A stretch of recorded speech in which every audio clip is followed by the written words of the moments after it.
Ledakan dalam pemusnahan amunisi kedaluarsa di Garut meninggal duka mendalam bagi Dita, kekasih Pratu Aprio Setiawan.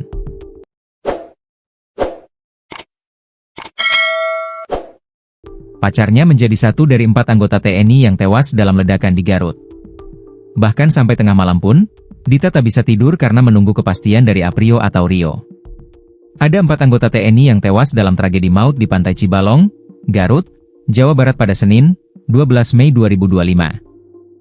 Kepala Seksi Sistem Informasi Manajemen RSUD Pamaung Peuk, Yani Suryani, ada 9 jenazah yang berhasil diidentifikasi. 4 anggota TNI dan 5 warga, jelasnya. Identifikasi dengan mencocokkan data-data berupa ijazah, foto korban, baju sampai sikat gigi. Semua kami minta untuk memudahkan proses identifikasi, kata Yani. Pratu Aprio Setiawan merupakan asal Desa Mopuya 1, Kecamatan Dumoga Utara, Kabupaten Bolang Mongondo, Sulawesi Utara. Beliau memang warga saya, kata Kepala Desa Mopuya 1, Susanto. Dilihat dari akun Facebooknya, Aprio merupakan lulusan SMK Negeri 1 Mopuya. Menurutnya jenazah tiba di Bandara Internasional Sam Ratulangi Manado pada Selasa, 13 Mei 2025, pagi.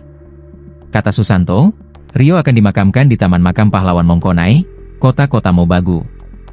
Informasi akan dikebumikan di TMP Mongkonai, terang Susanto.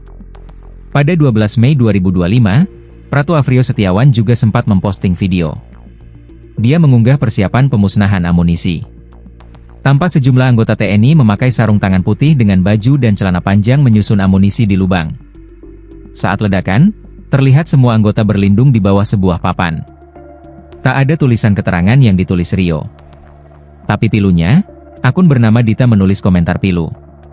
Dia mencari keberadaan Rio yang tak kunjung memberinya kabar. Sayang udah jam 18 ini kok belum ada kabar, tulisnya dengan emot ikon menangis. Ia bercerita biasanya mereka selalu berkomunikasi lewat video call hingga tertidur. Biasanya KMVC sampai sama, tidur. Ini gak bisa tidur sayang, tulisnya. Dita juga memposting foto berdua Rio di akun TikToknya. Sayang kangen banget, tulisnya.